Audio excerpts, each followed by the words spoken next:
অনুষ্ঠান বাড়ির মতো এঁচোড় চিংড়ি করতে গেলে প্রথমে চিংড়ি মাছগুলোকে ভেজে নিতে হবে। তারপর ওই তেলের মধ্যে আলু আর সিদ্ধ করে রাখা এঁচোড়গুলো ভালো করে ভেজে নিতে হবে। প্রথমে আলু 2 মিনিট ভাজার পরে এঁচোড় দিয়ে আবারও 2 থেকে 3 মিনিট ভালো করে ভেজে নিয়ে তুলে নিতে হবে। কড়াইতে আবার তেল দিয়ে তেল গরম হয়ে গেলে দিতে হবে ফোড়নে সাদা জিরে, শুকনো লঙ্কা, গোটা গরম মশলা। কয়েক সেকেন্ড নাড়াচাড়া করে নেওয়ার পর আমি দিয়ে দিলাম এখানে বেশ কিছুটা পরিমাণ পেঁয়াজ কুচি। পেঁয়াজ কিছুক্ষণ ভেজে নেওয়ার পর আমি এর মধ্যে দিলাম আদা, রসুন আর কাঁচা লঙ্কা বাটা। আদা, রসুন, কাঁচা লঙ্কা বাটা দিয়ে ভালো করে কষিয়ে নেওয়ার পর দিয়ে দিয়েছি ধনে গুঁড়ো, জিরে গুঁড়ো, কাশ্মীরি লঙ্কার গুঁড়ো আর সামান্য হলুদ গুঁড়ো।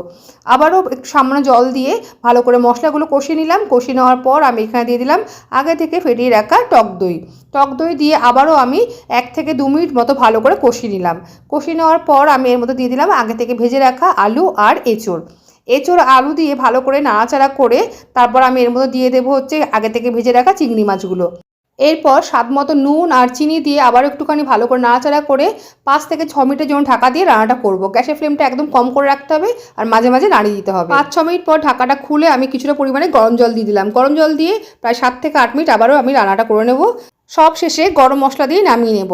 হয়ে গেল একদম অনুষ্ঠান বাড়ির মতো এঁচোড় চিংড়ি রান্না।